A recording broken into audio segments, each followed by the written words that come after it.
السلام عليكم ورحمة الله وبركاته. إن الحمد لله نحمده ونستعينه ونستغفره ونعوذ بالله من شرور أنفسنا ومن سيئات أعمالنا. من يهده الله فلا مضل له ومن يضلل فلا هادي له. وأشهد أن لا إله إلا الله وحده لا شريك له وأشهد أن محمدا عبده ورسوله صلى الله تعالى عليه وعلى آله وصحبه وسلم تسليما كثيرا. أما بعد فقد قال المؤلف رحمه الله تعالى وقوله واصبر لحكم ربك فإنك بأعيننا وحملناه على ذات ألواح ودسر تجري بأعيننا جزاء لمن كان كفر وألقيت عليك محبة مني ولتصنع على عيني. মহান আল্লাহর সমস্ত প্রশংসা যে আল্লাহ রাব্বুল আলামিন সবকিছুই দেখেন, শোনেন এবং সবকিছুকেই, সমস্ত সৃষ্টি জগৎকে তিনি পরিবেষ্টন করে রয়েছেন। তার জ্ঞানের বাইরে, তার দেখার বাইরে, তার চোখের আড়ালে কোনো কিছুই অস্পষ্ট হতে পারে না বা লুকাতে পারে না। যিনি দৃশ্য এবং অদৃশ্য সম্পর্কে জ্ঞানী, আলিমুল গায়বি ওয়াশ শাহাদা, যা আমরা দেখি না, আলামুল গায়ব বা আলমে গায়ব, গায়বের অদৃশ্যের জগৎ, তা সম্পর্কেও তিনি আলেম, জ্ঞানী। ওয়াশ শাহাদা, এবং যা কিছু আমরা প্রত্যক্ষ করি, দেখতে পারি, তাও তিনি দেখেন এবং জানেন। সালাত এবং সালাম নাযিল হোক নবী মুহাম্মদ রাসূলুল্লাহ সাল্লাল্লাহু আলাইহি সাল্লামের প্রতি, যিনিও মানুষ ছিলেন, মানুষ এবং রাসূল, বাশারা রাসূলা, হাল কুনতু ইল্লা বাশারা রাসূলা। কোরআনে কারিমে আল্লাহ বলছেন যে নবী মুহাম্মদ সাল্লাল্লাহু আলাইহি ওয়াসাল্লাম, তুমি বলে দাও যে আমি একজন রাসূল, মানুষ, বাশারান মানুষ, রাসূল মানব সন্তান, আদম সন্তান, বাশার মানুষ এবং রাসূল ছাড়া আর কিছু নয়। সুতরাং মানুষ চোখের সামনে যা কিছু থাকে তা দেখে, যা কিছু তার সামনে হাজির তাই হাজির, আর যা কিছু তার মানুষের চোখের আড়ালে তা হচ্ছে গোপনীয়, অস্পষ্ট। তাই ছিল নবী করিম সাল্লাল্লাহু আলাইহি সাল্লামের ক্ষেত্রে। নবীও হাজির নাজির ছিলেন না। নবীকে যারা হাজির নাজির বলে তারা শিরকি আকীদা রাখে। নবী হাজির মানে সব জায়গায় হাজির, একজন নবী প্রত্যেকটি জায়গায় হাজির, আর নাজির মানে সবকিছুই দেখেন যিনি। এই গুণগুলি আল্লাহ রাব্বুল আলামিন গুণ। আল্লাহ তার জ্ঞানের দিক থেকে সব জায়গায় হাজির, সত্তার দিক থেকে নয়। সত্তার দিক থেকে তিনি মহান আরশে, মহান রব, মহান আরশে সমুন্নত, সমস্ত সৃষ্টির ঊর্ধ্বে। জাতের দিক থেকে নয়, বরং জ্ঞানের দিক থেকে, পরিবেষ্টনের দিক থেকে, দেখার দিক থেকে, শোনার দিক থেকে আল্লাহ রাব্বুল আলামিনকে হাজির বলা যেতে পারে। নাজির মানে প্রত্যক্ষদর্শী, প্রত্যক্ষকারী, সবকিছুর ওপর নজর যার থাকে। আল্লাহ রাব্বুল আলামিন সবকিছুই দেখেন, তার মহান আরশের ওপরে সমুন্নত থেকেই সবকিছুকে তিনি দেখেন। কোনো কিছুই অস্পষ্ট নয় তার ওপর। কিন্তু এটা কোনো মানুষের গুণ যদি বলেন যে নবী হাজির না, তা আল্লাহর সাথে শরীক করা হইল, বড় শিরক। সুতরাং সব শিরকি আকীদা থেকে আমাদেরকে সতর্ক থাকতে হবে। যারা বুঝে গেছি আলহামদুলিল্লাহ, যেগুলো শিরক, আর যারা বুঝতে পারেননি, সংশয় রয়েছে, তাদের বোঝার চেষ্টা করা উচিত কোরআন এবং হাদিসের আলোকে, ওহীর আলোকে। আর যারা জেনে গেছেন তারা আপনজন, মুসলিম জাতি, দেশবাসী, এলাকাবাসী, তাদেরকে সহি আকীদার সঠিক বিষয়ের দাওয়াত দেবেন। না হলে এরকম শিরকি আকীদা যদি থেকে যায়, কোনো আমল কবুল হবে না, কোনো আমল টিকবে না, সমস্ত জ্বলে ছাই হয়ে যাবে। শিরক হচ্ছে আগুনের মতো, আর আমলগুলি কাঠ লাকড়ির মতো, জ্বালানির মতো। এই শিরকে জ্বলে শেষ হয়ে যাবে। লাইন আশরাকতা লায়াহবাতান্না আমালুক। হে নবী, তুমিও যদি শিরক করো, তোমার আগে সমস্ত নবীকে এই কথা বলা হয়েছে যে কোনো নবীকে যদি শিরক করো, লায়াহবাতান্না আমালুক, তাহলে তোমার আমল সর্বনাশ হয়ে যাবে, বিনষ্ট হয়ে যাবে, নিষ্ফল হয়ে যাবে। আল্লাহ রাব্বুল যেন শিরক থেকে, বিদআত থেকে বেঁচে থাকার তৌফিক দান করেন। আমাদের ধারাবাহিক দর্শের পর্ব হচ্ছে ৮ম পর্ব, ৮ নম্বর। বিষয়বস্তু আল আকিদাতুল ওয়াসিতিয়া নামক কিতাব, প্রখ্যাত ইমাম মুজাদ্দিদ সংস্কারক শাইখুল ইসলাম ইবনে তাইমিয়া রাহিমাহুল্লাহ সে কিতাব আল আকিদা আল ওয়াসিতিয়ার ব্যাখ্যা বিশ্লেষণ সারাহ। আজকে যে বিষয়টি নিয়ে আলোচনা শুরু হবে সেটা হচ্ছে মহান আল্লাহর দুটো চোখ রয়েছে, চোখ আছে এবং দুটো চোখ আছে। চোখের প্রমাণ কোরআনে কারিমে রয়েছে, রাসূলুল্লাহ সাল্লাল্লাহু আলাইহি ওয়াসাল্লাম হাদিস রয়েছে এবং দুই চোখের প্রমাণ রয়েছে। আল্লাহ রাব্বুল আলামিনের চক্ষু আল্লাহর মতো, যেমন আল্লাহ কার মতো যদি আপনাকে জিজ্ঞেস করা হয় তো কি কারোর সাথে তুলনা করবেন? আল্লাহ নিজের মতো। হ্যাঁ, আল্লাহর সত্তা আল্লাহর মতো, কোন সৃষ্টির সাথে যেমন জাতের ক্ষেত্রে সত্তার ক্ষেত্রে তুলনা নেই, তেমনি গুণাবলীর ক্ষেত্রে কোনো তুলনা নেই। আল্লাহ রাব্বুল চক্ষু আছে আল্লাহর চক্ষুর মতো, যেমন উপযোগী হয়, মুনাসিব হয় রব্বুল আলামিনের জন্য তেমন চোখ রয়েছে, কিন্তু চোখ আছে।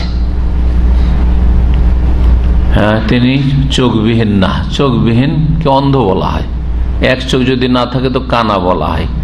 এবং দাজ্জালকে চেনার একমত, দাজ্জাল তো দাবি করে আসবে যে আমি আল্লাহ রব, তাই না? তো দাজ্জালকে চেনার যেই উপায়টি বলে দিয়েছেন রাসূলুল্লাহ সাল্লাল্লাহু আলাইহি ওয়াসাল্লাম সেটা হচ্ছে যে দেখো, ইন্না রাব্বাকুম লাইসা বিআওয়ার, তোমাদের প্রতিপালক আল্লাহ রাব্বুল আলামিন কানাও না অন্ধও না। আর দাজ্জাল হবে আওয়ার, কানা হবে, কানা দাজ্জাল। সুতরাং কানা দেখে চেনে নেবে যে যতই আল্লাহ বলুক নিজেকে আর যতই কিছু আল্লাহর কাজ করে দেখায়, বৃষ্টি বর্ষণ করাচ্ছে, আর সাথে সাথে দেখাচ্ছে ফসল হয়ে যাচ্ছে, সাথে সাথে একজনকে কবর থেকে উঠিয়ে জীবিত করে দেখিয়ে দিচ্ছে, ধোঁকা খাবে না।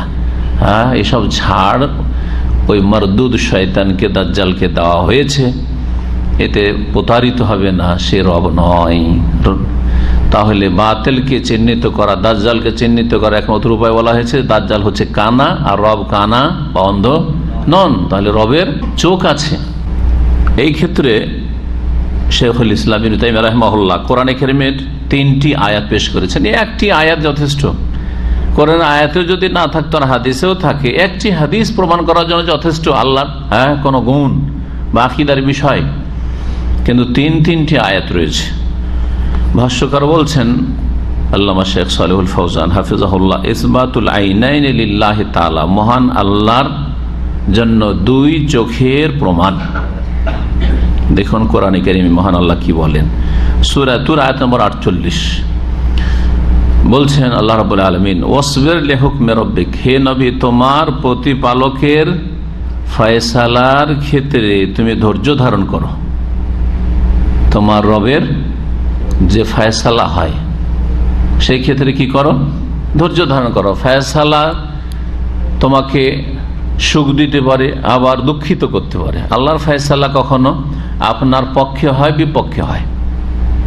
সৃষ্টিগত ক্ষেত্রে কখনো আনন্দদায়ক কোনো কিছু ভাগ্যে জুটে, এই তো খুশির খবর, সবাই খুশি হবে, ধৈর্যের প্রশ্ন ওঠে না, তখন শুকরিয়া আদায় করতে হবে মুমিন বান্দাকে। কোরআন এবং হাদিস এটাই শিখিয়েছে, যখন আপনার আনন্দের বিষয় কিছু দেখবেন, আপনার নিজের ক্ষেত্রে, নিজের পরিবারের ক্ষেত্রে, ধন সম্পদের ক্ষেত্রে, ভোগের সামগ্রীর ক্ষেত্রে, দিন দুনিয়ার ক্ষেত্রে যে কোনো আনন্দদায়ক কিছু দেখবেন বা পাবেন, তখন কি করবেন? শাকারা, শুকরিয়া আদায় করবেন। এটা আপনার ফাকানা খায়রাল্লাহ, এটা আপনার জন্য কল্যাণকর হবে। লাইন শাকারতুম লাযিদান্নাকুম, শুকরিয়া আদায় করে আল্লাহ বাড়িয়ে দেবেন।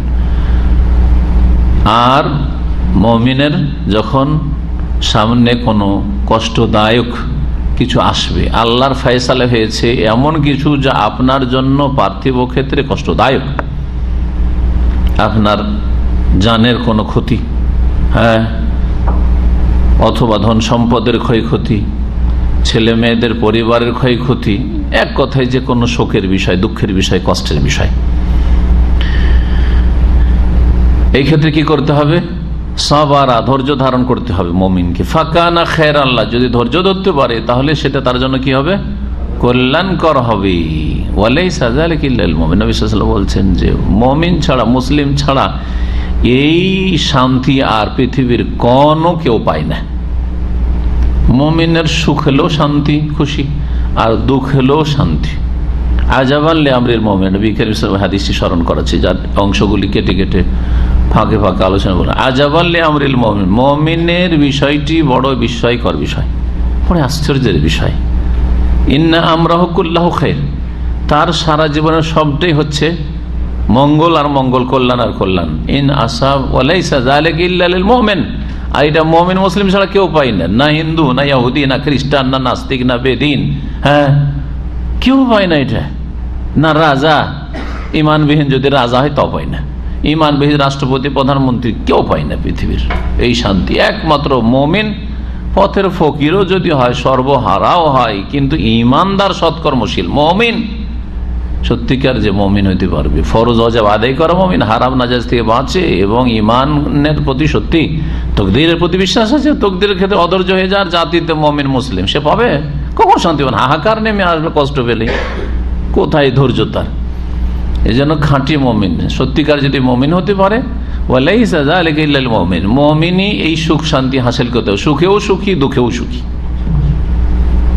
সুবহানাল্লাহ। ইন আসাবাতু সাররা, যদি তার সামনে আসে সুখের বিষয়, সে সুখ শান্তি পেয়েছে, ভোগের সামগ্রী পেয়েছে যা আনন্দিত করে তাকে, খুশির খবর, শাকারা শুকরিয়া দেখে, ফাকানা খায়রাল্লাহ। ওয়াইন আসাবাতু দাররা, আর যদি কষ্টদায়ক কিছু ক্ষতি হয়েছে, যে কোনো ক্ষেত্রে হোক না কেন, সাবারা ধৈর্য ধারণ করে, ফাকানা খায়রাল্লাহ, এটাই তার জন্য কল্যাণকর হয়। কত যে নেকি ধৈর্য ধরায় পেলেন এই বিপদ আপদে, হ্যাঁ, আর নিয়ামত পেয়েছেন, ভোগও করছেন, আর সুখও করছেন, আনন্দ করছেন, শুকরিয়া আদায় করার জন্য নিয়ামতে বেড়ে গেল, আর শুকরিয়া একটি ইবাদত, সেই ইবাদতের মহাপুরস্কার পেলেন।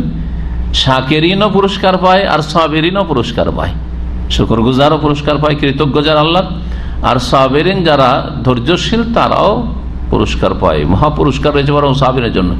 ইন্নী জাযাইতুহুমুল ইয়াওমা বিমা সাবারু। যাই হোক, নবী করিম সাল্লাল্লাহু আলাইহি ওয়াসাল্লামকে আল্লাহ ধৈর্য ধরতে বলেছেন। তায়েফে গিয়েছেন, লাভ হয়েছে না? হ্যাঁ, কষ্ট হয়েছে, কষ্ট হয়েছে। অসবের লেহক, রবের এটাই ফয়সালা, ওখান থেকে মার খেয়ে ফিরতে হবে। ওহদে দাঁত শহীদ হবে, মাথা আহত হবে, আর সাথী সঙ্গী 70 জনকে হারাবে। কষ্টদায়ক নয়? মানুষ হিসাবে সবার জন্য কষ্টদায়ক। এটা কেউ বালা মুসিবতকে বলবেন যে আমার খুব সুখ হয়েছে, কষ্ট। কিন্তু কষ্ট হইল, মুমিনের এই কষ্ট হালকা হয়ে যায় একেবারে যখন ধৈর্য ধারণ করতে পারে। ধৈর্য ধারণের স্তর রয়েছে ইমানের স্তর হিসাবে, যার যত ইমান মজবুত তার ধৈর্য তত মজবুত। তোমার রবের ফয়সালার সামনে ধৈর্য ধারণ করো, ফাইন্নাকা বিআয়ুনিনা, কারণ নিশ্চয় তুমি আমার চোখের সামনে রয়েছে। আমি তো দেখছি তোমাকে, তোমার শত্রুদেরকেও দেখছি। যখন আমার চোখের সামনে তুমি, তো চোখের সামনে থাকতে থাকতে দুশ্মনের হাওয়ালা করে দেবো, হ্যাঁ, যে তোমাকে নিয়ে যা ইচ্ছা তাই করবে। এই জন্য জুলম অত্যাচার হলেও নবী করিম সাল্লাল্লাহু আলাইহি ওয়াসাল্লামকে মারার বহুবার চেষ্টা করেছে মক্কার কাফেরেরা, ইহুদিরা বহুবার চেষ্টা করেছে, আর উৎখাত করার চেষ্টা করেছে মদিনা থেকে, চারিদিক থেকে যত আরব কাফের গোত্র ছিল খন্দকের যুদ্ধের বেলা সব যুক্তি করে এসেছে, এবার কিছুই রাখবো না, এবারে মুসলিমদের মদিনায় একজন মুসলিমকে রাখবো, নিশ্চিহ্ন করে দেব। কিছু করতে পেরেছে? কিছুই করতে পারেনি, নিশ্চিহ্ন হয়ে গেছে ওই সব জাতি।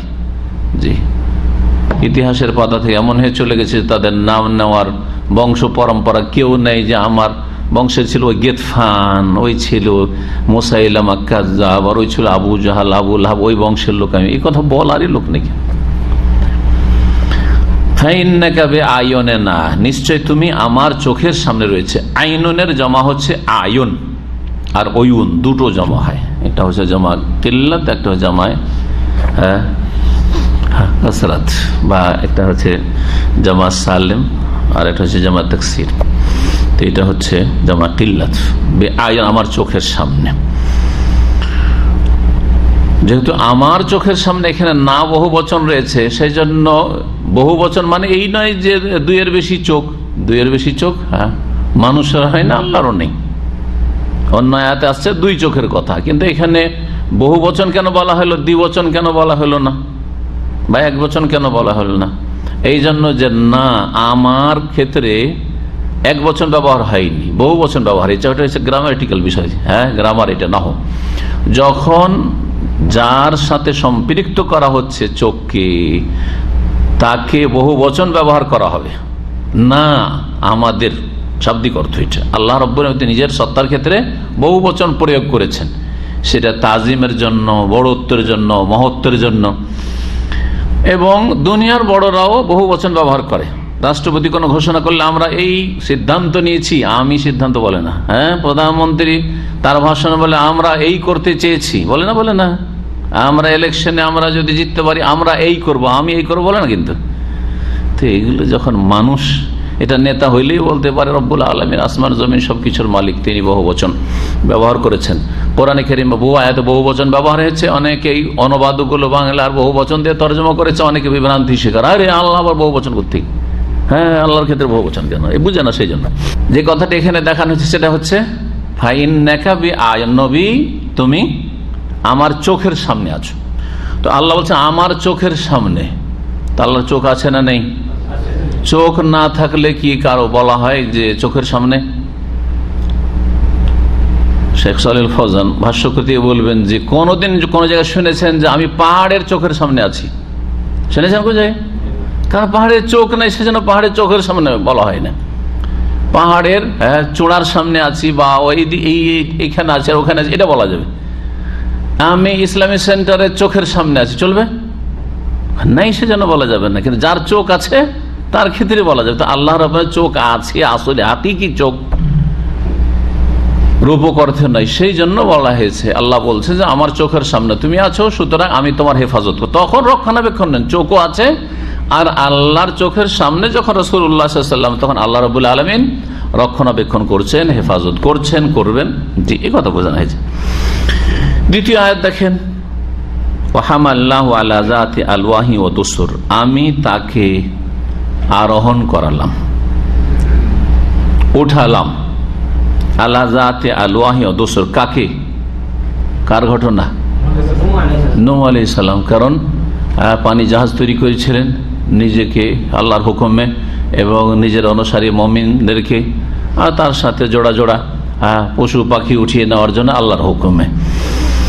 তো ওই জাহাজের কথা, পানি জাহাজের কথা বা নৌকার কথা বলা হচ্ছে, যা নূহ আলাইহিস সালাম নিজ হাতে তৈরি করেছিলেন। ওয়াহামালনাহু, তাকে উঠিয়েছিলাম, আলা যাতি আলওয়াহি ওয়া দুসুর। আলওয়াহ লৌহনের বহু বচন। লৌহন মানে হচ্ছে কাঠ, তক্তা।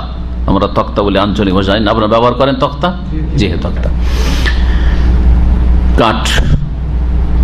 আর লৌহন মানে ফলক হয়, ফি লৌহি মাহফুজ, সুরক্ষিত ফলক। দোসর দেশার বহু বচন।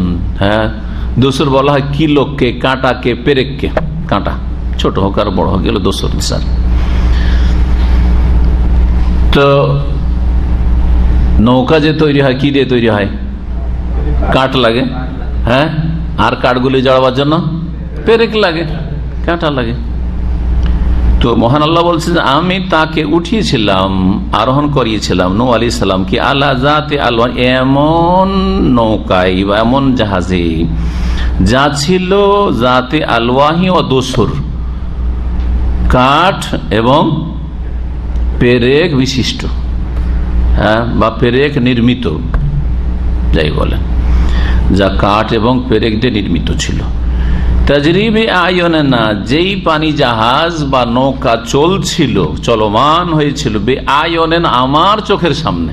এই যে আমার চোখের সামনে, আল্লাহর চোখ আছে বলে বলা হচ্ছে বে আয়ন, আমার চোখের সামনে তার জাহাজ চলছিল। সেই জাহাজ কি কোনো ডুবতে পারে? যে জাহাজকে আল্লাহ দেখছেন আমার চোখের সামনে, চালাও আমার চোখের সামনে, ঠিক না? দেখেন, সাধারণ মানুষ, আপনি আপনার বাচ্চারা যখন খেলনা ঘরে খেলাধুলা করছে আর চোখের সামনে আপনি সজাগ আছেন, কে কোন দিকে যাচ্ছে, কি করছে না করছে, তো কোনো অ্যাক্সিডেন্টের ভয় আছে? খেলছে আপনার চোখের সামনে, বেশি কিছু রিস্কি কোনো কিছু করতে গেলে এই থাম, তাই না? সমুদ্রের বিচে গিয়ে আপনার চোখের সামনে একবার সজাগ হয়ে আছেন, আপনার বাচ্চারা খেলাধুলা করছে, কোনো ভয় আছে যে ডুবে যাবে?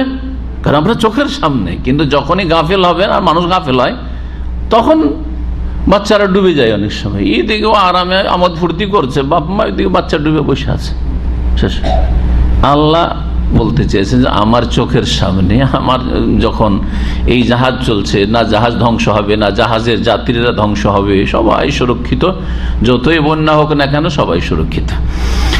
তাজরিবে আয়নান, এই জাহাজ চলবে বে আয়নান, আমার চোখের সামনে, জাযাআন লিমান কানা কাফির, এই জাহাজ আমি তৈরি করেছি এক জাতিকে রেহাই দেওয়ার জন্য, রক্ষা করার জন্য, আর এক জাতিকে কাফের যারাই ছিল সংখ্যাগরিষ্ঠ তাদেরকে ধ্বংস করার জন্য। তাই আল্লাহ বলছেন যে এ ছিল প্রতিদান স্বরূপ লেমান কানা কুফের, ওই সব লোকদের জন্য যারা কুফরি করেছিল বা যার সাথে কুফরি করা হয়েছিল। কুফের নূহ আলাইহিস সালামের সাথে কুফরি করা হয়েছে। নূহ আলাইহিস সালামের হেফাজতের জন্য, নূহ আলাইহিস সালামকে রক্ষা করার জন্য আল্লাহ রাব্বুল জাহাজ তৈরি, লেমান কানা কুফের, যার সাথে কুফরি করা হয়েছিল তাকে তার বদলা স্বরূপ, প্রতিদান স্বরূপ তাকে রক্ষা করার জন্য। যখন বন্যা আসবে তো বন্যা হচ্ছে এমন এক বন্যাই হোক আর আসমানি জমিনে কোনো দুর্যোগ হোক, বালা মুসিবত হোক অথবা আগুন হোক, আসল যে আল্লাহ যেই প্রকৃতি দিয়ে সৃষ্টি করেছেন সেটাই না করবে।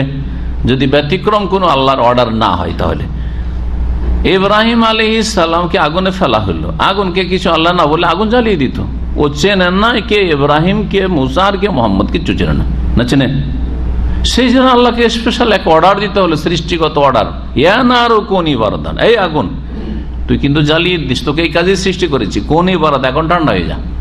ইব্রাহিমের ক্ষেত্রে ওয়াসালামান আলা ইব্রাহিম, আবার এত ঠান্ডা না যে ফ্রিজ করে দিয়ে মেরে দিস আবার ঠান্ডাতে। ওয়াসালামান, আর সহি সালামত, নিরাপদ রাখ ইব্রাহিমকে। তখন আগুন ঠান্ডা হয়ে গেল। খাস অর্ডার। নূহ আলাইহিস সালামের ক্ষেত্রে হয় খাস অর্ডার করতে হয় যে সবাই ডুববে, কিন্তু ডুববে না, বা নূহ আলাইহিস সালামের সাথে মুমিনরা ডুববেন, আর না হলে জাহাজ তৈরি করতে হয়। এবং জাহাজ তৈরি করার পরে আল্লাহ রাব্বুল আলামিন নিজের জিম্মায় হেফাজত নিচ্ছেন যে আমার চোখের সামনে জাহাজ চলছে। জাযাআন, এই প্রতিদান স্বরূপ, বদলা স্বরূপ, লিমান কানা কুফির, ওই সব লোকদের জন্য, অর্থাৎ নূহ আলাইহিস সালামের জন্য আর নূহ আলাইহিস সালামের অনুসারীদের জন্য যাদের সাথে কুফরি করা হয়েছে, কাফেররা কুফরি করেছে, ওদেরকে ধ্বংস করা হয়েছে, এদেরকে নাজাত দেওয়া হয়েছে। সূরা কামার আয়াত নম্বর 13 এবং 14।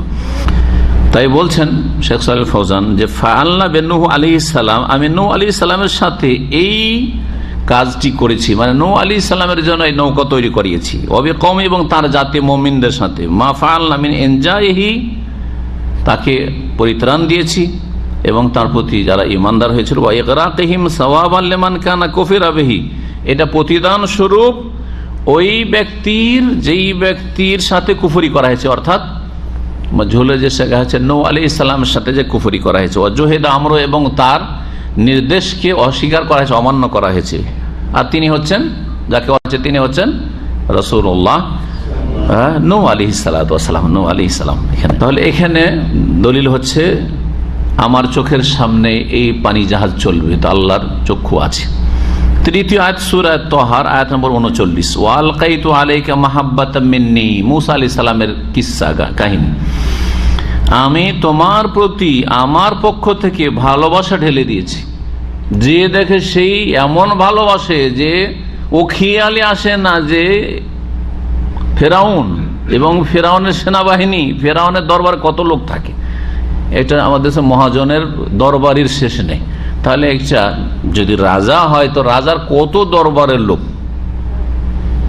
কারো তো এটা খেয়াল আসতে পারে, ফেরাউন নয় ভুলে যেতে পারে যে এত লোককে খুন করলাম কিসের জন্য, রাজত্ব রক্ষা করার জন্য, আবার এই ছেলেটাকে ঘরে আশ্রয় দিতে যাচ্ছি, কারো মনে আসে না। মনে আসবে কি এমন ভালোবাসা যে ভালোবাসায় থাকতে পারছে না, এই কে রক্ষা করতে হবে, রাখতে হবে। সুবহানাল্লাহ, স্পেশাল ভালোবাসা ঢেলে দাও, আল্লাহ ঢেলে দিয়েছে। ওয়ালকাইতু আলাইকা, হে মূসা আলাইহিস সালাম, তোমার প্রতি ঢেলে দিয়েছি মাহাব্বাতাম মিন্নি, আমার তরফ থেকে মহাব্বত, ভালোবাসা, মানুষের কলবের হৃদয়, কলবের মালিক আল্লাহ। ওয়ালিতুসনা আলা আইনি, আর যাতে করে তুমি লালিত পালিত হও, আলা আইনি, আমার চোখের সামনে। এখানে এক বচন ব্যবহার করা হয়েছে, তো এক বচন দিয়ে এসছে আর বহু বচন দিয়ে এসছে। রব্বুল আলামিনের কি রয়েছে, জি জি চক্ষু রয়েছে। এই আয়াতগুলিতে যা দেখানো হয়েছে সেটা হচ্ছে আন্না ফিহা ইসবাত আল আইনাইনি লিল্লাহি তাআলা, যে মহান আল্লাহর দুই চক্ষু রয়েছে, হাকিকাতান, সত্যিকার অর্থে, যে অর্থে চক্ষু হয়, আলামা ইয়ালিকু বিহি সুবহানাহু, যেমনটা আল্লাহ সুবহানাহু ওয়া তাআলার জন্য উপযোগী হইতে পারে। ফাকাদ নাতাকাল কোরআন বিল লাফজিল আইন, কোরআনে কারীম স্পষ্ট ভাষা ব্যবহার করা হয়েছে আইন চক্ষু শব্দ দিয়ে মুজাফাতান ইলাইহি আল্লাহর সাথে সম্পৃক্ত করে, মুফরাদাতান এক বচন ও মাজমুআতান বহু বচন। একটি আয়াতে আইনি, আইনুন এক বচন, আর আয়ন হচ্ছে বহু বচন। ওয়া নাতাকাতিস সুন্নাতু বিইজাফাতিহি ইলাইহি মুসান্নাতান, আর হাদিসে দ্বিবচন ব্যবহার হয়েছে, হাদিসে দ্বিবচন এসেছে, দুবচন আল্লাহর সাথে সম্পৃক্ত করে দ্বিবচন ব্যবহার করা হয়েছে। ওয়াকাল নবী সাল্লাল্লাহু আলাইহি সাল্লাম, নবী কারীম সাল্লাল্লাহু বলে, ইন্না রাব্বাকুম লাইসা বিআওয়ার, তোমাদের প্রতিপালক কানা নন। ওয়া যালিকা সরিহুন বিআন্নাহু লাইসাল মুরাদু ইসবাত আইনিন ওয়াহিদা, তোমাদের রব কানা নন, কানা বলা হয় এক চোখলক, তাই না? তো যদি আল্লাহ এক চোখ শব্দ ব্যবহার করে সূরা তাহায়, যদি এক চোখ মানে এক চোখই হইতো, তাহলে তো কি বলতেন? কারো যদি এক চোখ থাকে তো কানা বলবেন কিনা? কানা। আর হাদিস বলছে না তোমার রব কানা না, তাহলে তার মানে আল্লাহর কয় চোখ আছে? দুই চোখ আছে। জি, বুঝতে পেরেছেন? ইস্তেদলাল। তাহলে এখানে উদ্দেশ্য এক চোখ সাব্যস্ত করার। ফাইন নাযালিকা আওয়ারুন, কারণ এক চোখ যদি থাকে আর এক চোখ নাই, তাহলে এটা হচ্ছে কানা হওয়া। জি, যাহিরুন স্পষ্ট, তার আল্লাহ আনহু, যা থেকে আল্লাহ রাব্বুল আলামিন ঊর্ধ্বে।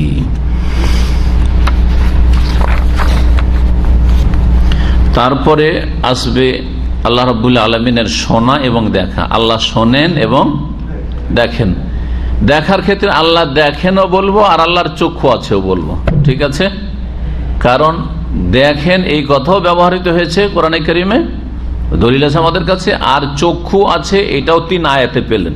তাহলে চক্ষু আছে আর দেখেন। আল্লাহ শোনেন এই কথা আমরা বলবো না? বলবো না? শোনেন, বেশ কিছু আয়াত আসছে, বেশ কিছু আয়াত এখানে অল্প নিয়ে আসে। আল্লাহু সামিউন আলিম, সামিউন বাসির, কত যে কোরআনে কারিমে আছে, অল্প কয়টা আয়াত এখানে নিয়ে আসা হয়েছে, কিন্তু কোরআনে বহু আয়াত আছে। আবু সামিউন মানে কি? সর্বশ্রোতা, সবকিছু যিনি শোনেন।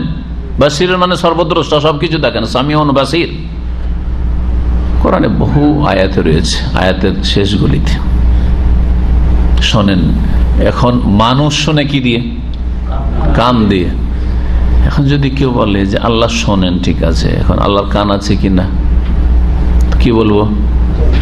বলবো যে আমরা জানি না, 1 নম্বর কথা। 2 নম্বর কথা, এই প্রশ্ন করা তোমার বিদাতি কাজ।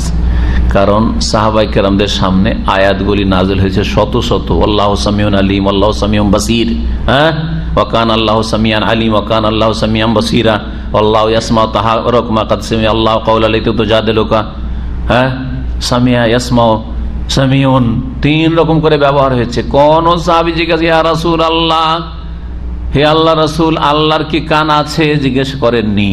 যখন সাহাবায়ে কেরাম করেননি, আর আপনাকে আমাকে বলা হয়েছে ফাইন আমানু বিমিসলি মা আমানতুম বিহি, তোমরা যদি ওই রকম ঈমান নিয়ে আসো যেমন ঈমান সাহাবায়ে কেরামদের, সাহাবারা এইরকম জিজ্ঞাসা করেন, সুতরাং তোমার এই জিজ্ঞাসা হচ্ছে বিদআত এবং তুমি বিদআতি, জিজ্ঞেস করবে না। যেখানে তারা সাহাবায়ে কেরাম থেমে গেছেন, অথচ তাদের জিজ্ঞাসা করার জন্য সবচেয়ে ভালো ব্যবস্থা ছিল সরাসরি যার কাছে ওহী হচ্ছে তাকে জিজ্ঞাসা করার বেটার চান্স আছে। স্বয়ং রাসূলুল্লাহ সাল্লাল্লাহু আলাইহি ওয়াসাল্লামকে জিজ্ঞেস করতে পারে, তারপরে জিজ্ঞেস করেন নাই। কত তাহলে আদব ছিল তাদের, যে যদি আমাদের এই ঈমান ফরজ হতো আল্লাহর কান আছে কিনা জানা, তো অবশ্যই তারা জানতেন। তারা জানছেন নবী সাল্লাল্লাহু আলাইহি ওয়াসাল্লাম যতটা বলে দিয়েছেন অতটা বিশ্বাস করা আর অতটা আমল করা আমাদের দুনিয়া আখিরাতের কল্যাণের জন্য যথেষ্ট। অতিরিক্ত আমাদের এই জিজ্ঞাসা করা চলবে না। জি, যেমন সাহাবায়ে কেরামদের চরিত্র ছিল, আদর্শ ছিল, দিন ছিল, আখলাক ছিল, আমল ছিল, ওই রকম হইতো আপনাকে। চলেন এখন শেখ সালেহ ফাজল বলছেন, ইসবাতুস সামঈ ওয়াল বাসারি লিল্লাহি তাআলা, মহান আল্লাহর জন্য শোনা এবং দেখার প্রমাণ। আল্লাহ শোনেন এবং দেখেন। মহান আল্লাহর বাণী, কাদ সামিআ আল্লাহু কাওলাল্লাতী তুজাদিলুকা ফি যাওজিহা ওয়া তাশতাকি ইলাল্লাহি ওয়াল্লাহু ইয়াসমাউ তাহাওরাকুমা ইন্নাল্লাহা সামিউন বাসীর। সূরা মুজাদালার প্রথম আয়াত, সূরা মুজাদালা 28 পারার প্রথম সূরা, তার প্রথম আয়াত। মহান আল্লাহ বলছেন যে নিশ্চয় আল্লাহ শুনলেন কাওলাল্লাতী, ওই মহিলা সাহাবীর কথা, আল্লাতী তুজাদিলুকা, যেই মহিলা হে নবী তোমার কাছে এসে অনুবাদ করছিল, বাদানুবাদ করছিল, বারবার করে কথা রিপিট করছে, ইয়া রাসূলুল্লাহ কি হবে, হে আল্লাহ রাসূল কি হবে, বাদানুবাদ করা। নবী সাল্লাল্লাহু আলাইহি ওয়াসাল্লাম জবাব দিয়ে দিয়েছেন, আবার জিজ্ঞেস করছে। ওয়া তাশতাকি ইলাল্লাহ, এবং আল্লাহর কাছে অভিযোগ করছিল যেই মহিলা, আল্লাহু ইয়াসমাউ তাহাউরাকুমা, আল্লাহ তোমাদের উভয়ের কথোপকথন শুনছেন। সামিয়া আসলো কাজে সামিয়া আল্লাহ, আল্লাহ শুনছেন। আবার বলছেন আল্লাহু ইয়াসমাউ, সামিয়া থেকে ইয়াসমাউ, সামিয়া হচ্ছে ফেল মাদি, হ্যাঁ অতীতকাল পাস্ট টেন্স, ইয়াসমাউ মুজারি বর্তমান ভবিষ্যৎ, ইয়াসমাউ আসলো।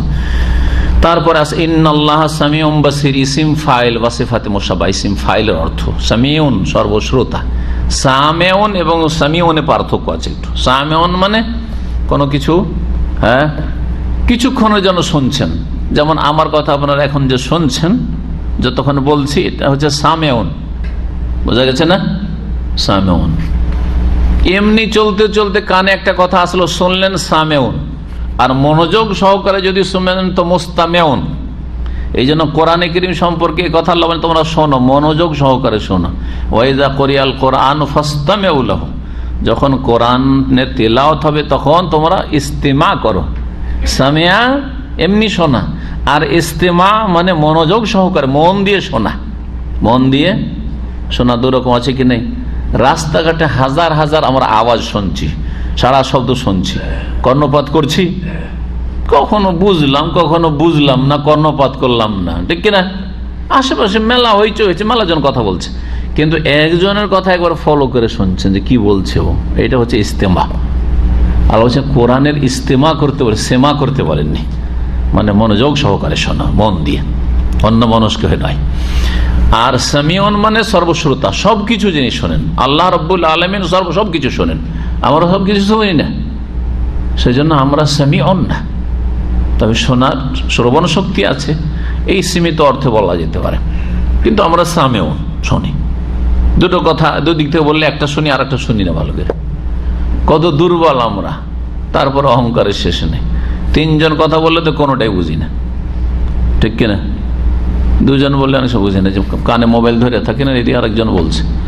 আর যারা বিশেষ করে মোবাইল পেলে, ওরে বাপরে বাপ, মোবাইলে ডুবেই যায়, এমন ডুবে মোবাইলে নিমজ্জিত হয় যে আশেপাশে বলছে আর এই কথাটা বলো না, এটা বলো না, মানে অ্যাড করতে বলছে, কিচ্ছু শোনে না, রাখার বলছে তোমাকে বললাম এই কথাটা বলো।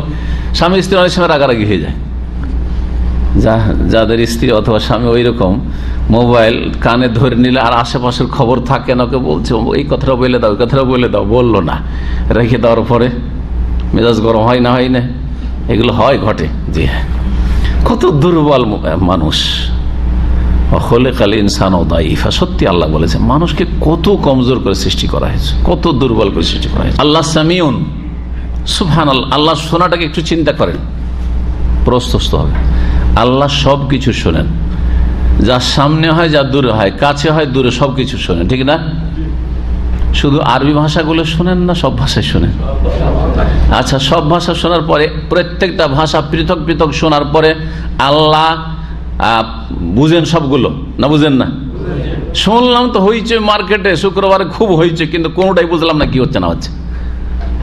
কিন্তু আল্লাহ সব আলাদা আলাদা শুনে, যত পৃথিবীর ভাষা আছে আর আঞ্চলিক ভাষা আছে, ভাষা ছাড়া এক হচ্ছে লোগা ল্যাঙ্গুয়েজ, আর একটা হচ্ছে লাহজা, মানে বিভিন্ন টানটন।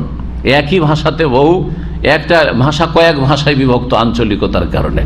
সমস্ত ভাষা আল্লাহ শুনছেন, আর শোনার পরে আল্লাহ জানছেন যে কি বললো বান্দা, আর তারপরে আল্লাহ ডাকে সাড়াও দিচ্ছেন বান্দার। হ্যাঁ, একজন বাংলায় দোয়া করছে, একজন আরবিতে করছে, একজন ফিলিপিনেতে করছে, আবার একজন বাংলা, সিলেটি বাংলা, একজন ওই চিটাগাং বাংলা, কক্সবাজার বাংলা, একজন বার্মায়া বাংলা, সব আল্লাহ হ্যাঁ শুনছেন। শুধু এক ভাষা নয়, সারা পৃথিবী কত ভাষা, সব শোনার পরে উনি আস্তাজিবিল্লাহ, আমার কাছে দোয়া করো, আমি তোমাদের ডাকে সাড়া দেবো। দিচ্ছেন না? দিচ্ছেন না? সুবহানাল্লাহ। তারপর আল্লাহর কদর করলেন না, ওমা কাদারুল্লাহ হাক্কা কাদরিহি, যথাযোগ্য আল্লাহর মর্যাদা দিলেন না। সুবহানাল্লাহ, আল্লাহ যে কত মহান, আল্লাহ যে কত বড়। এই কি আল্লাহ আকবার কথাটি শুধু মন্ত্র পড়ছেন আপনি? আল্লাহ আকবার চিন্তা করেন যে এই একটা সোনা দিয়ে আল্লাহকে উপলব্ধি করার চেষ্টা করেন যে আল্লাহ কত বড়, তাহলে আল্লাহ কত মহান, তাহলে চিন্তা করেন আপনি। দেখার বিষয়টি যদি চিন্তা করেন, এক একটা গুণ নিয়ে আপনি যদি ভালো করে গভীরভাবে, আকীদা মজবুত হবে তা আপনার। আকীদা প্রচন্ড মজবুত হয়ে যাবে। সুবহানাল্লাহ, পাহাড় এত মজবুত হতে পারে না যত মজবুত আপনার আকীদা হবে, যত এই ইলমগুলি হাসিল। এইটা হচ্ছে আল্লাহর মারিফাত, কোরআন সুন্নাহর মারিফাত হচ্ছে আল্লাহ, এগুলো হচ্ছে আল্লাহর মারিফাত, মানে আল্লাহ সম্পর্কে জ্ঞান অর্জন করা। আর এই সুফি পীরদের মারিফাত এগুলো হচ্ছে শিরকি কুফরি মারিফাত, কথা বুঝতে পারছেন? আর যেই মারিফাত কোরআন সুন্নাহতে শেখানো হচ্ছে এগুলো, যে আল্লাহর সোনার গুণটি নিয়ে চিন্তা করেন আপনি, জি এর মারিফাত হাসিল করেন, জ্ঞান অর্জন করেন। মারিফাত মানে আরাফে, আরেফ মানে চেনা জানা, আল্লাহকে এইটা দিয়ে চেনেন, আল্লাহকে দেখা দিয়ে চেনেন, আল্লাহর ইলম দিয়ে চেনেন, ইলমুল্লাহ, আল্লাহর হায়াত দিয়ে চেনেন, সুবহানাল্লাহ, আল্লাহর কুদরতের সিফাত দিয়ে চেনেন, আল্লাহর মারিফাত হাসিল করেন এইভাবে। এই জন্য বলা হয়েছে মারিফাতুল্লাহি বিআসমাইহি ওয়া সিফাতিহি ওয়া রুবুবিয়্যাতিহি ওয়া উলুহিয়্যাতিহি ওয়া আমরিহি ওয়া নাহয়িহি। সুবহানাল্লাহ, আল্লাহর এগুলি নিয়ে যদি চিন্তা করেন, যত মারিফাত হাসিল করবেন তত বেশি আপনার ঈমান মজবুত হয়ে যাবে। সারা পৃথিবী যদি একদিকে হয়ে যায় তবু আপনার ঈমান কেড়ে নেওয়া তো দূরের কথা, সামান্য দুর্বল করতে পারবে না। কি করবে? মেরে দিবে। আর কি করবে? তুমি টুকরো টুকরো করবে, একটু পরে আর কোনো দিশাই পাবো না, কি করছো না করছো, টুকরো করছো না কি করছো, কিছু দিশা হবে। আলহামদুলিল্লাহ, জান্নাত।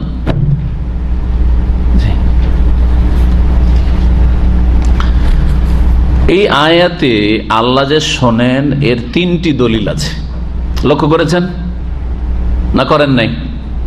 হ্যাঁ, তাদের স্বামী আল্লাহ, এক স্বামী আল্লাহ, তারপরে আরেকটা ওয়াল্লাহু ইয়াসমাউ, জি হ্যাঁ। 3 নম্বর ইন্নাল্লাহ সামিউন বাসির, সামিউন, জি আল্লাহ শোনেন। আর বাসির আসলো দেখারও দলিল, তাই এই আয়াতে দেখারও দলিল আছে, কারণ অধ্যায় আছে যে আল্লাহর শোনা এবং দেখার প্রমাণ। এই আয়াতের তাহলে আল্লাহর শোনারও প্রমাণ রয়েছে, আল্লাহর দেখারও প্রমাণ রয়েছে। দ্বিতীয় আয়াত দেখেন, মহান আল্লাহ ইরশাদ করছেন লাকাদ সামিআ আল্লাহু কাওলাল্লাযীনা ক্বালু ইন্নাল্লাহা ফাকীরুন ওয়া নাহনু আগনিয়া। আমাদের আকীদার বিষয় দার্স হয়ে গেছে, কিন্তু আয়াতে এই মহিলা নবী করিম সাল্লাল্লাহু আলাইহি সাল্লামের কাছে এসে কি করছিল? বাদানুবাদ করছিল। আল্লাহ তাই না বলেছেন? আর আল্লাহর কাছে অভিযোগ করছিল, হায় আল্লাহ আমার কি হবে, হায় আল্লাহ আমার কি হবে। আর আল্লাহ, হে নবী, তোমার আর ওর কথা, উভয়ের কথা আল্লাহ কিন্তু শুনছেন 7 আসমানের ওপর থেকে। আর মহিলা জাতি একটা আস্তে কথা বলে। তারপরে এই মহিলা ছিল একবারে বুড়ি মহিলা, আর বুড়ি মহিলা লজ্জায়, তারপর লজ্জায় সাহাবিয়া মহিলা এত আস্তে আস্তে কথা বলছে। সাহাবিরা বলছে আমরা পাশের নবী পাশে একটু শুনতে পাই না, কত আস্তে বলছে, কত আস্তে বলছে। পাশে আমরা রাসূলুল্লাহ পাশে বসে আছি, একটু শুনতে পাই না নবী সাল্লাল্লাহু আলাইহি ওয়াসাল্লামের সাথে কথা বলছে, কত আস্তে কথা বলছে। আর আল্লাহ 7 আসমানের ওপর থেকে বলছেন যে আল্লাহু ইয়াসমাউ তাহায়ুরাকুমা কাদ সামিআ আল্লাহু, আল্লাহ শুনে নিলেন। এটাই চিন্তা করেন আপনি, এই দিকটা আমাদের দর্শেরই অন্তর্ভুক্ত। কিন্তু ঘটনা কি ছিল? ঘটনা এই ছিল যে বুড়ি মানুষ, আর বুড়া হলে তো রাগ বেশি হয়ে যায়, জানেন কি না? বুড়ো হারনি বুঝতে পারবে না, যত বয়স বেশি তত রাগ বেশি, মাঝখানে একটু ঠান্ডা থাকবে। কারণ যুবকদের আবার একটু রক্ত গরম থাকে, তখন বেশি রক্তের গরম দেখায় অনেক সময় স্ত্রীকে। আর তারপরে মাঝারি বয়সে যখন চলে যায় একটু হুঁশ জ্ঞান হয় নারী, স্ত্রীর সাথ দিতে হবে, অনেক কষ্ট করছে, 30, 40, 50, এই 60 যখন হয় তখন একটু খিটখিটা হয়ে যায়। অসুস্থ হলে খিটখিটা মেজাজ হয়ে যায়, ওই রকম বুড়ো হইলে একটু রাগ বেশি হয়ে যায়। যাই হোক, এটা মানুষের স্বভাব আর কি, ছোট বাচ্চাদের মতো খানিকটা হয়ে যায়। তো এই সাহাবী খাওলা বিনতে সালাবাহ, এর স্বামীর নাম ছিল আওস ইবনে সামিত, আওস ইবনে আস-সামিত। ওর স্বামী কোন একদিন যে কিছু হোক না কেন স্ত্রীর সাথে জেহার করে ফেলেছে। জেহার করা বুঝেন? জেহার সূরা মুজাদালাতে এই জেহারের বিধান আসছে স্ত্রীকে হারাম করার জন্য।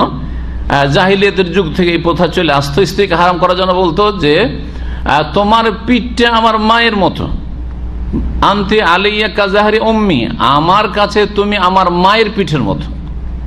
তো তোমার মায়ের পিঠ হারাম, ঠিক না? তাদের উদ্দেশ্য কি হতো? মায়ের পিঠ যেমন আমার জন্য হারাম, তুমি হারাম। আর জেহার করলে স্ত্রী হারাম হয়ে যাবে, স্ত্রী কি হয়ে যাবে?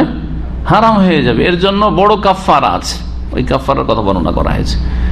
এখন এই মহিলা ইয়া রাসূলুল্লাহ, ছোট ছোট বাচ্চা, বুড়ো বয়সে আমার বাচ্চা হয়ে গেছে, ছোট ছোট বাচ্চা। ওই মহিলা এসে বলছে ইয়া রাসূলুল্লাহ,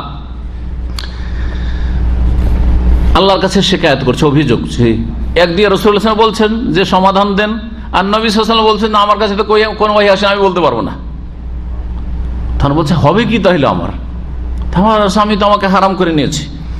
আশকু ইলাল্লাহি ফাকাতি ওয়াহাদাতি, আল্লাহর কাছে আমি অভিযোগ করছি আমার অভাবের, দারিদ্রের এবং আমার একাকী হয়ে যাওয়ার। আমার স্বামী যদি এই বুড়ো বয়সে বার্ধক্য ছেড়ে দেয় আমি যাবো কোথায়?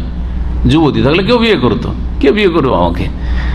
ওয়া ইন্না লি সিবিয়াতান সিগারান, আর ছোট ছোট আমার শিশুরা আছে, বাচ্চারা, ছেলে মেয়েরা আছে। ইন দামামতুহুম ইলাইহি দাউ, যদি আমি, আমার স্বামী আমাকে হারাম করে নিয়েছে, রাগ করে যদি বাচ্চাগুলোকে ছেড়ে দিয়ে যাও, নেব না, তোমার বাচ্চা তুমি নিয়ে যাও, তাহলে বাচ্চাগুলো মরে যাবে।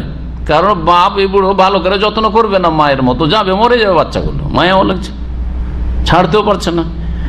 ওয়াইন দামামতুহুম ইলাইয়া, আর যদি মনে করি যে না এদেরকে আমি দেখাশোনা করব, সেজন্য আমি নিয়ে যাই, স্বামীকে বলি যে তুমি হারাম করে দিয়েছো, করেছো, তা আমি তো হারামি হয়ে গেছি, যাই বাচ্চাগুলো আমাকে দিয়ে দাও। তো আমি যদি বাচ্চা নিয়ে যেত, আমি তো কি খাবো তার দিশা নেই, তো এদেরকে কি খাবে? তো যাও, এরা অনাহারে মরে যাবে। দাও আর যাও, দেখেন একটা মহিলা কত অলংকারপূর্ণ ভাষা বলছে। দাও মানে এরা বরবাদ হয়ে যাবে, দায় হয়ে যাওয়া থেকে, হ্যাঁ। আর যাও মানে ক্ষুধার্ত হয়ে যাবে। যদি বাপের কাছে ছেড়ে দিয়ে ছোট বাচ্চাগুলিকে, তাহলে এই বাচ্চাগুলি কি হয়ে যাবে? বরবাদ হয়ে যাবে। দাও মানে অসুস্থ হয়ে যাবে, মরে যাবে, এদের পরিচর্যা হবে না। ওয়াইন জামামত হয়ে এলেই, আর যদি আমি এগুলোকে নিয়ে নিই ওর বাপের কাছ থেকে, তাহলে পরিচর্যা তো ভালো হবে, দেখাশোনা ভালো হবে, কিন্তু খাওয়াবো কি? যাও, সুতরাং ক্ষুধার্ত হয়ে মরে যাবে, ক্ষুধাই থাকবে। আদর পেলে খাবার পাবেন, আর খাবার পেলে আদর পাবেন। আকাশের দিকে এরকম মাথা উঠিয়ে আল্লাহর কাছে অভিযোগ করছিলেন ওই মহিলা। তাকুল আল্লাহুম্মা ইন্নী আশকু ইলাইকি, আল্লাহ তোমার কাছে অভিযোগ করছি, তুমি আমার সমাধান দাও আসমান থেকে। নবী সাল্লাল্লাহু আলাইহি ওয়াসাল্লামের কাছে ওহী আসেনি, কিছু বলতেও পারছেন না। হারাম জাহিলিয়াত যুগে এরকম করতো, হারাম হয়ে গেছে বিবি, হারাম হইলে ছাড়ো, যা। কাফারা যখন নাযিল হয়ে গেল, কাফারা শুনিয়ে দিয়ে রাসূলুল্লাহ সাল্লাল্লাহু আলাইহি ওয়াসাল্লাম কাফারা দিয়ে, তখন আবার ওই পুরুষ যখন কাফারা দিল, স্বামীর কাছে ফিরে গেলেন। এই ছিল আসল আয়াতের সংক্ষিপ্ত তাফসীর। দ্বিতীয় আয়াত ইহুদীদের সম্পর্কে, সূরা আলে ইমরান আয়াত নম্বর 181। লাকাদ সামিআল্লাহু কাওলাল্লাযিনা ক্বালু, নিশ্চয় আল্লাহ শুনলেন ওই সব ইহুদীদের কথা, আল্লাযিনা ক্বালু, যারা বলে বা বলেছে, ইন্নাল্লাহা ফাকিরুন, নিশ্চয় আল্লাহ অভাবী, হ্যাঁ আল্লাহ অভাব যুক্ত, ওয়া নাহনু আগনিয়া, আমরা হচ্ছে অভাব মুক্ত, আমরা হচ্ছে সচ্ছল, আমরা সচ্ছল, আল্লাহ কি ফকির, আল্লাহকে ফকির। কত বেয়াদব ইহুদি জাত, বনি ইসরাইল ইহুদি, কত বেয়াদব, আল্লাহর সাথে কত বেয়াদবি করেছে, আল্লাহ রাসূল সাল্লাল্লাহু আলাইহি ওয়াসাল্লাম মুসা আলাইহিস সালামের সাথে কত বেয়াদবি করেছে, আম্বিয়া রাসূলগণকে তারা খুন করেছে, আল্লাহ কোরআন এখানে বলেছে। এদের মধ্যে কোন অপরাধটা নেই, সুদ খাওয়া থেকে শুরু করে, ঘুষ খাওয়া থেকে শুরু করে, এবং ধর্ম ব্যবসা থেকে শুরু করে।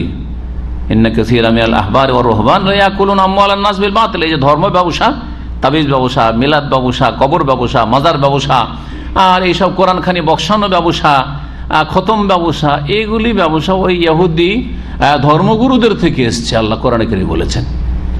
সমস্ত অপরাধ এদের মধ্যে ছিল। এরা কেন আল্লাহকে বললো যে আল্লাহ ফকির? যখন আল্লাহ আয়াত নাযিল করলেন, সূরা আলে ইমরানের তাফসীর আমরা এই গত সপ্তাহগুলিতে করলাম, বলেছি ওই সময় কি বলেছি, যে আল্লাহ বলে মান যাল্লাযী ইউকরিজুল্লাহ কারদান হাসানা, কি এমন আল্লাহর বান্দা আছে যে আল্লাহকে উত্তম ঋণ প্রদান করবে, মানে সাদকা খেরাত করবে, গরিবকে দিলে আল্লাহ কি দেওয়া হবে, গরিবকে সাদকা খেরাত করলে আল্লাহ কি দেওয়া হবে। আল্লাহ কথা কোরআনে আয়াত নাযিল করলেন, মদিনায় আয়াত নাযিল হলো, ইহুদিরা তো পাশে বাস করে, ইহুদিরা শোনার পরে বলছে, এ মুহাম্মদ তোমার রব তো গরিব হয়ে গেছে, কারণ ঋণ চাইছে আল্লাহ, কারজে হাসানা চাইছে, করজকে চাই, ফকির তো আল্লাহ ফকির, তাহলে আমরাই তো ধনী, তাহলে আমরা দিতে পারছি আর আল্লাহ চাইছে। নাউযুবিল্লাহ। তো আল্লাহ বলছেন যে আল্লাহ ওদের কথা শুনলেন, এ বদমাইশদের কথা, ইহুদিদের কথা। স্বামী আল্লাহ, যেটা আকীদা এখানে দেখার বিষয়, আল্লাহ শোনেন। জি। তারপরে আয়াত দেখেন, তৃতীয় আয়াত, আম ইয়াহসাবুনা আন্না লা নাসমাউ সিররাহুম ওয়া নাজওয়াহুম, কাফেররা কি এই ধারণা করে, মুনাফিকরা কি এই ধারণা করে, পাপিষ্ট গুনাহগার যারা পাপ করে চোখের সামনে পাপ করবেন না। এখানে কেউ ফেসবুকে খারাপ একটা ছবি খুলবেন না, কারণ আমি না দেখলেও পাশের লোক দেখে নেবে, কি বলবে যে ক্লাসে এখানে হ্যাঁ ফেসবুক খুলে বসে আছে, ঠিক না? কিন্তু চোখের আড়ালে গিয়ে রুমে গিয়ে একবার নোংরা ছবি খুলে দিচ্ছেন, যদি আল্লাহর ভয় না থাকে। হ্যাঁ, ব্লু ফিল্ম দেখছেন, ঠিক না? যারা নির্জনে গেলে পাপ করে আর লোকজনের সামনে ভালো, আল্লাহ বলছেন আমি তাদের কি এটাই ধারণা যে আমি তাদের গোপন কথাগুলি এবং তাদের গোপন আলাপ, সিররাহুম তাদের গোপনীয় অবস্থা, এবং নাজওয়াহুম তাদের চুপি সারে কথা। নাজওয়া বলা হয় এখান থেকে মোনাজাত, মোনাজাত চুপি সারে কথা বলা, চুপি সারে কথোপকথন আমি কি শুনি না, এইরকম ধারণা করে গোপনে। আজকাল এই মোবাইলের যুগে বড় ফিতনা হয়েছে যুবতীদের মাঝে, অবৈধ সম্পর্ক। কখনো লোকের সামনে কথা বলবেন না আপনি অবৈধ কথা, কিন্তু নির্জনে অবৈধ সম্পর্ক। স্ত্রীর সামনে কখনো আপনার গার্লফ্রেন্ডের সাথে কথা বলবেন না। আর স্ত্রীকে চোখের আড়ালে, মায়ের চোখের আড়ালে, বাপের চোখের আড়ালে, ঠিক আছে, মাকে জানতে দিলেন না, বাপকে জানতে দিলেন, স্ত্রীকে জানতে দিলেন না, আল্লাহকে জানতে দিলেন না। হ্যাঁ, এই মারেফাত হাসিল হইলে তারপরে কি পাপ করা যাবে? যেমন স্ত্রীর সামনে পারবো না, স্ত্রীর চাইতে বেশি আল্লাহকে ভয় করতে হবে, ঠিক না? এটা হচ্ছে আল্লাহর মারিফাত। এইভাবে দেখেন ইমান কেমন তাজা হয়। তারা কি এই ধারণা করে যারা অসৎ পাপিষ্ট লোক, যে আমি আল্লাহ শুনি না বা শুনবো না, সিররাহুম তাদের গোপন কথা, ওয়ানাজওয়াহুম তাদের চুপি সারে কথা, বালা অবশ্যই অবশ্যই আমি তো শুনবই, প্লাস আরো শোনো 2 নম্বর কি, এক তো আল্লাহ শুনছেন সবকিছু, ও রাসূলুনা লাদাইহিম ইয়াকতুবুন, আর আমার দূতেরা তাদের পাশে বসে লিখছে। আমার দূতেরা, আল্লাহর দূত কারা? মানুষ দূত না, এখানে ফেরেশতা দূতকে বোঝানো হয়েছে। তাহলে রাসূল, রাসূলুল মালায়েকা আর রাসূলুন নাস, মানুষের রাসূল আম্বিয়া রাসূলগণ, আর মালায়েকা রাসূল হচ্ছেন জিবরাইল, ওহী নিয়ে আসেন যিনি দূত, আর তারপরে কেরামান কাতেবিন সম্মানিত ফেরেশতারা। বালা হ্যাঁ, রাসূলুন আমার দূতেরা যে আনিল ইয়ামিনে ও আনিশ শিমাল, ডানে কাঈদ বসে আছে, এদেরকে এখানে দূত বলা হয়েছে। এক তবু তোমার পাশে বসে লিখছে, আল্লাহ তো জানছেন 7 আসমানের উপর থেকে দেখছেন, তার উপরে লেখা হচ্ছে। কারণ কাল কিয়ামতে এটা হইতে পারে যে আল্লাহ বলছেন যে তুমি এই কাজগুলি করেছো, আমি দেখেছি, হ্যাঁ আমি শুনেছি, বলছেন না, অস্বীকার করবে।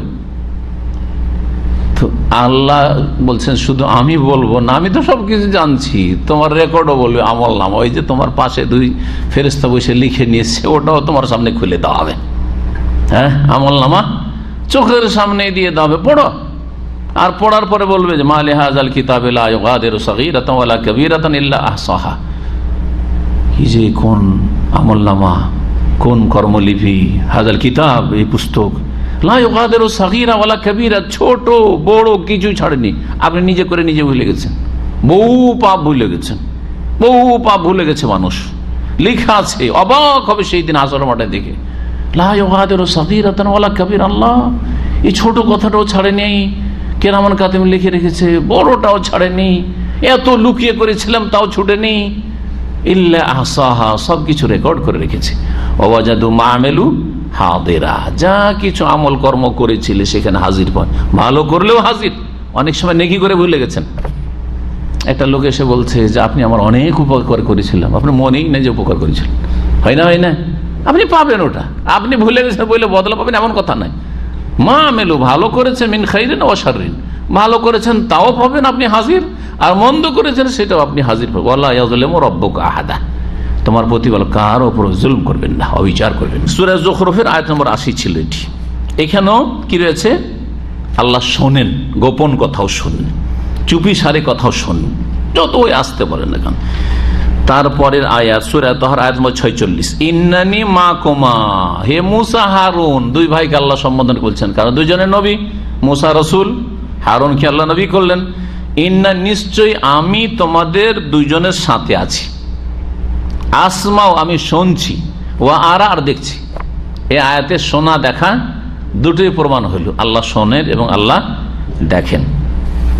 তারপর আয়াতে দেখেন সূরা আলাক, সূরা আলাকের আয়াত নম্বর 14, যে সূরাটির প্রথম 5টি আয়াত সর্বপ্রথম নাজিল হয়েছে। গোটা সূরা কিন্তু প্রথম নাজিল হয়নি, অনেকে তাহলে সূরা আলাক প্রথম নাজিল হয়েছে, কথাটা ভুল, সূক্ষ্ম হলো না। তাইলে আয়াতের কিছু অংশ একবার নাজিল হলো, বাকি অংশ যখন নাজিল হইতো তো কিভাবে ওই আয়াতের সাথে অন্যান্য আয়াতগুলোকে সেট করা হইতো, যখন কোরআন একসাথে করা হইল তখন। মনে রাখবেন, সূরার তরতিব ইজতিহাদি, অর্থাৎ উসমান রাদিয়াল্লাহু তাআলা আনহুর ইজতিহাদ, এবং খলিফা যেহেতু করেছেন সেটার উপর ইজমা হয়ে গেছে। এই জন্য মুসহাফ এই সিরিয়ালেই তরতিবেই রাখতে হবে। কিন্তু আয়াতের তরতিবটা হচ্ছে তৌকিফি, অর্থাৎ রাসূলুল্লাহ সাল্লাল্লাহু আলাইহি ওয়াসাল্লামের পক্ষ থেকে। সূরা আলাকের প্রথম 5টি আয়াত নাযিল হলো, তারপরে অন্য সূরা ধরেন নাযিল হলো বা আয়াত নাযিল হলো, তারপরে বেশ কিছু সময় পরে ধরেন বাকি আয়াতগুলি নাযিল, তার মধ্যে সামনে যে আয়াতটি রয়েছে, তখন নবী সাল্লাল্লাহু আলাইহি ওয়াসাল্লাম কি বলতেন? যারা কাতিব ওহীর লেখক সাহাবী তাদেরকে বলতেন যে এই আয়াতগুলি অমুক সূরার অমুক আয়াতের পরে লিখো। বুঝলেন কথা? এই আয়াতগুলি অমুক সূরার অমুক আয়াতের পরে লিখো, অমুক আয়াতের আগে লিখো, এইভাবে। তাহলে তরতিব হচ্ছে আয়াতের একটা তরতিব, তরতিবুল আয়াত, আর একটা তরতিবুল সুওয়ার। আয়াতের তরতিবগুলি, সিরিয়ালগুলি রাসূলুল্লাহ সাল্লাল্লাহু আলাইহি ওয়াসাল্লামের পক্ষ থেকে, সুতরাং এটি হচ্ছে ওহী ভিত্তিক, এটি হচ্ছে ওহী ভিত্তিক। আর সূরার যে তরতিব, প্রথম সূরা ফাতিহা, তারপরে বাকারা, তারপরে আলে ইমরান, তারপরে নিসা, এটা হচ্ছে ইজতিহাদি, তৌকিফি বা ওহী ভিত্তিক নয়, বরং খলিফায়ে রাশিদ রাদিয়াল্লাহু তাআলা আনহুর ইজতিহাদ, এবং তার উপর ঐক্যমত হয়েছে উম্মতের, কেউ দ্বিমত করেননি। সুতরাং সেটার ওইভাবে রাখা আবশ্যক। আল্লাহ বলছেন আলাম ইয়ালাম, মানুষ কি জানে না যে বেআন্নাল্লাহ ইয়ারা, যে আল্লাহ দেখছেন। তো দেখার প্রমাণ পাওয়া গেল যে আল্লাহ দেখেন। তারপরে আয়াত রয়েছে আল্লাযী ইয়ারাকা হিনা তাকুম, আল্লাহ সেই সত্তা যিনি হে নবী তোমাকে দেখেন হিনা তাকুম, যখন তুমি সালাতে দাঁড়াও, নামাজে দণ্ডায়মান হোক, ফরজ নামাজে হোক অথবা সুন্নত নফল তাহাজ্জুদে হোক, জি, অথবা তাকুমুল লাইল, যখন তুমি তাহাজ্জুদ পড়ো। তাকুমুল লাইল বলে কিয়ামুল লাইল হয়ে যাবে, তখন তাহাজ্জুদ পড়ো, আল্লাহ দেখছেন, সবসময় আল্লাহ দেখছেন, কিন্তু বিশেষ বিশেষ সময়গুলিকে বলা হয়েছে। ওয়া তাকাল্লুবাকা ফিস সাজিদিন, এবং সেজদাকারীদের সাথে তোমার নড়াচড়াকেও আল্লাহ দেখছেন। কখনো সেজদা, অর্থাৎ জামাতে যে তুমি নামাজ পড়ো, তো নবী করিম সাল্লাল্লাহু আলাইহি সাল্লামের উপর জামাত ফরজ ছিল, নবী করিম সাল্লাল্লাহু আলাইহি ওয়াসাল্লাম জামাতে ইমাম হয়ে নামাজ পড়াতেন। জামাতের ঊর্ধ্বে কেউ না যে একা একা নামাজ পড়ে নেবে, মসজিদে যাবে, এটা চলবে না। যতই বড় রাষ্ট্রনায়ক হোক না কেন, আর যতই বড় সে ওলিউল্লাহ হোক না কেন, এ কথা বলতে পারবেন না যে আমি সব গরিবদের সাথে জামাতে গিয়ে নামাজ পড়বো, না, এটা চলবে না। ওয়া তাকাল্লুবাকা ফিস সাজিদিন, তোমার তাকাল্লুব মানে হচ্ছে এক লুটিয়ে পড়ার অর্থ হয়, আর একটা তাকাল্লুব মানে হচ্ছে হরকত করা, নড়াচড়া করা, একবার কিয়াম দাঁড়িয়ে, একবার রুকুতে, একবার সেজদায়, একবার বসে। জি, সেজদাকারীদের মাঝে, অর্থাৎ সেজদাকারীদের সাথে। অন্য আয়াত আছে আর কাউমা রাকিন, হে মুমিন মুসলিম, যার সম্বোধন রাসূলুল্লাহ সাল্লাল্লাহু আলাইহি ওয়াসাল্লাম, তোমরা রুকু করো, রুকুকারীদের সাথে, মানে জামাত সহকারে নামাজ পড়ো। তাহলে কোরআনে কারীমের এই আয়াতটিও জামাতের ক্ষেত্রে উল্লেখ করা যেতে পারে। ইন্নাহু হুয়াস সামিউল আলিম, নিশ্চয় তিনি সর্বশ্রোতা, সবকিছু শোনেন, আল আলিম, এবং সবকিছুই তিনি জানেন। সূরা শুআরা আয়াত নম্বর 218 220। এখানে কি দেখলেন? আমাদের বিষয়বস্তু হচ্ছে আল্লাহর শোনা এবং দেখা। কিসের দলিল আছে এখানে, কে বলতে পারে? হ্যাঁ, দেখার দলিল, আর কিছু নেই। শোনা হচ্ছে ইন্নাহু হুয়াস সামি, তিনি সর্বশ্রোতা, সবকিছু শোনেন, শোনার দলিল আছে। জি, তারপরে আয়াত শোনেন, সূরা তওবা আয়াত নম্বর 5। ওয়া কুল আমালু, হে নবী তুমি বলো, বিশেষ করে মোনাফিক প্রেক্ষাপট, ওখানে মোনাফিক আগে পরে মোনাফিকের আলোচনা চলছে, মোনাফিকদেরকে বিশেষ করে বলা হয়েছে, কিন্তু এই আয়াতের সম্বোধন সবাইকে, যারা মুমিন তাদেরকেও, কাফেরকেও, মুমিন মুসলিমকেও আর মোনাফিককেও। হে নবী বলো, এ মালু, তোমরা শুধু মুখে দাবি করি না যে আমি খাঁটি মুসলিম, কর্ম করো, আমল করে দেখাও। যদি বলে আমি খাঁটি মুসলিম আর নামাজে পাওয়া যায় না, চলবে? আমল করে দেখাও, ফজরে যাও, তাহলে হয়ে গেল। ফজরে গেলে জানো যে বাকি নামাজে তুমি যাচ্ছ। এ মালু, আমল করো, কর্ম করো, ফাসায়ারাল্লাহু আমালাকুম, নিশ্চয় আল্লাহ তোমাদের আমল কর্ম দেখছেন, ওয়া রাসূলুহু, এবং রাসূল সাল্লাল্লাহু আলাইহি ওয়াসাল্লাম তোমাদের আমল দেখছেন। এখন দেখছেন রাসূলুল্লাহ সাল্লাল্লাহু আলাইহি ওয়াসাল্লাম। আগে এবং পরে আলোচনা, সিয়াক এবং সাবাক যেটা বলা হয়, যে সূরা তওবার ধারাবাহিকতা যেখানে আয়াতটি রয়েছে, সেটা হচ্ছে কি সম্পর্কে? মুনাফিকদের সম্পর্কে। আর এই মুনাফিকরা, প্রথম সারির মুনাফিকরা কোন জামানায় ছিল? রাসূলুল্লাহ সাল্লাল্লাহু আলাইহি সাল্লামের জামানায় ছিল। এরা নবী সাল্লাল্লাহু আলাইহি ওয়াসাল্লামের কাছে এসে কসম করে করে যখন কোনো তাদের দোষ ত্রুটি ধরা পড়ে যেত, মুনাফিকি কপটতা, তখন কসম কসম করে করে বলতো যে ইয়া রাসূলুল্লাহ, আমাদের উদ্দেশ্য এরকম ছিল, আসলে আমরা এরকম আসলে করেছি, এই করতে চেয়েছি। দেখো, এইসব মুনাফিকি করিও না, আমল করে দেখাও। আল্লাহ তোমাদের আমল দেখছেন এবং রাসূলুল্লাহ সাল্লাল্লাহু আলাইহি ওয়াসাল্লাম বেঁচে আছেন, তোমাদের আমল দেখছেন। রাসূলুল্লাহ সাল্লাল্লাহু আলাইহি ওয়াসাল্লাম যদি দেখেন যে তোমরা 5 ওয়াক্ত নামাজেও হাজির হচ্ছ, আর মুনাফিকরা ফজর অন্ধকারে আসতো না, এশার অন্ধকারে আসতো না, সেজন্য সবচেয়ে ভারী নামাজ মুনাফিকদের ওপর কোন নামাজকে বলা হয়েছে? এশা এবং ফজর।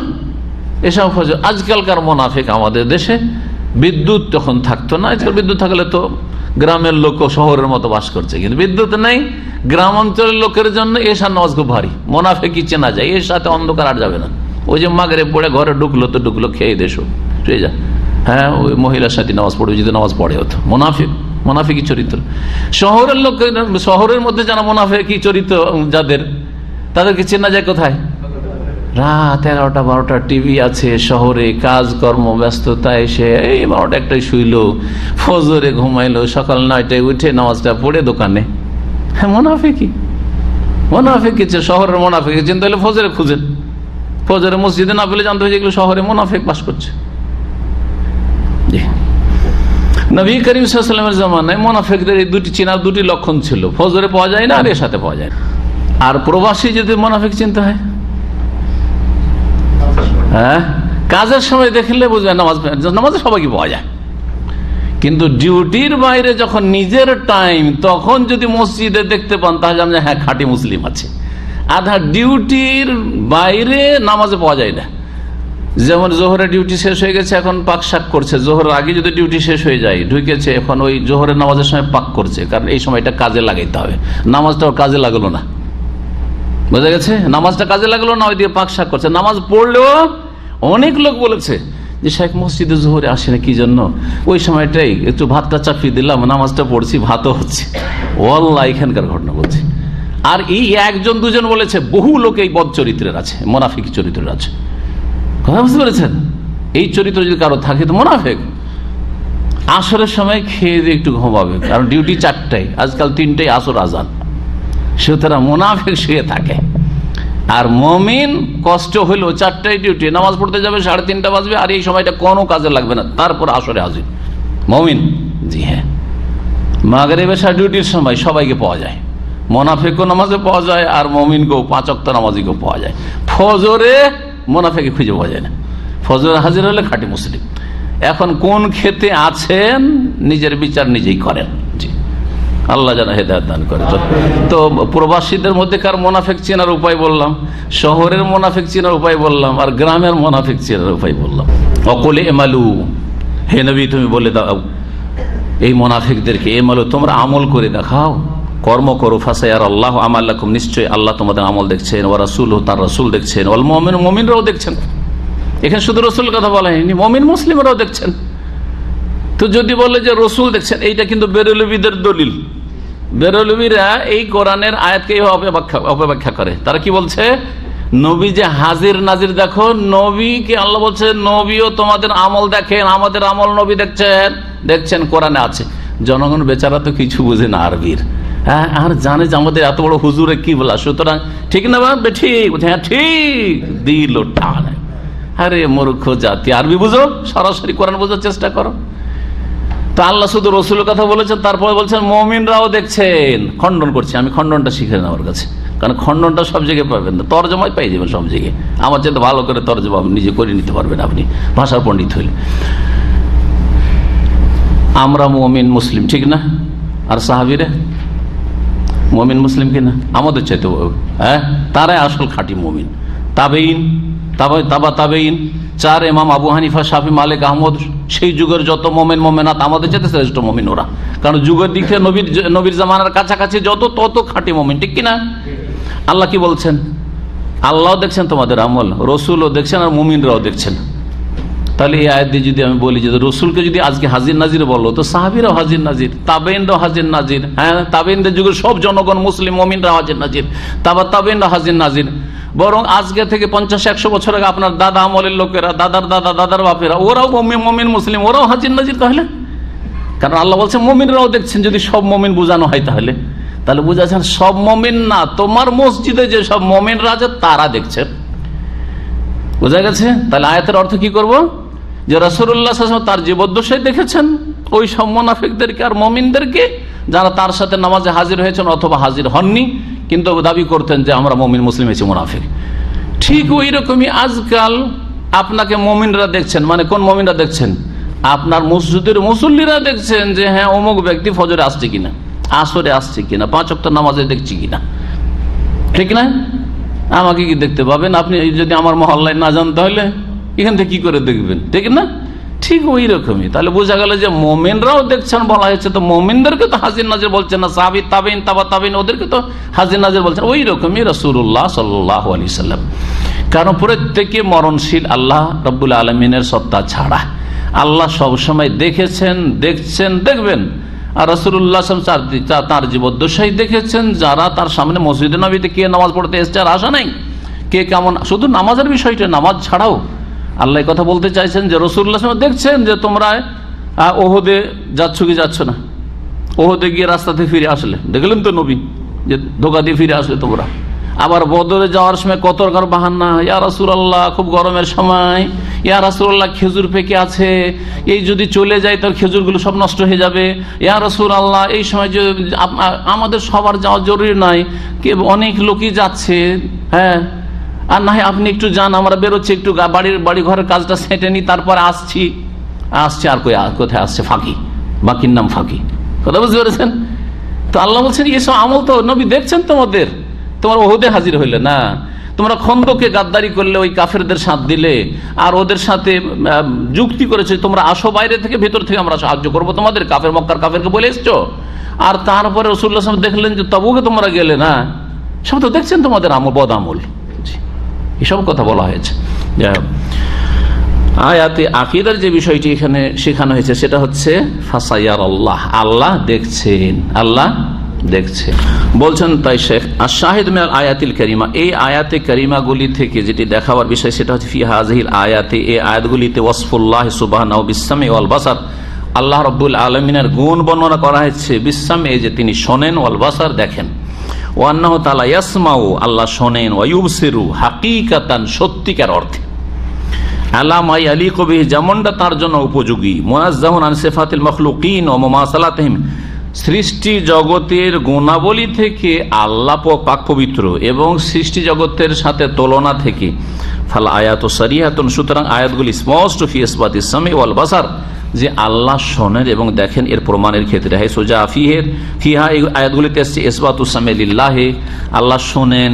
এই শব্দগুলি এসছে বিলাফজিল মাদি, অতীতকাল দিয়ে এসছে, ওয়াল মুজারে বর্তমান ভবিষ্যৎ দিয়ে এসছে, ইসমুল ফাইল এবং কর্তা হিসাবে সামিউন, এই শব্দগুলি দিয়ে এসছে। সামিয়া ইয়াসমাউ সামিউন ওয়ালা ইয়াসিহু ফি কালামিল আরব, আর আরবি ভাষাতে এটা হতে পারে না ইউকাল লিশাইইন হুয়া সামিউন বাসির, যে অমুক শোনেন আর দেখেন, যতক্ষণ পর্যন্ত সে না শুনবে না দেখবে। যে শোনে যে দেখে তার ক্ষেত্রেই কথা বলা হয়, ঠিক না?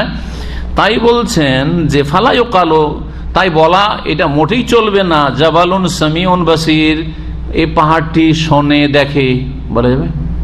পাহাড় শোনে দেখে বলা যাবে? এ দেয়ালে দেখে বলা যাবে না? বলা যাবে, কারণ দেখে না, দেখার ক্ষমতা নেই।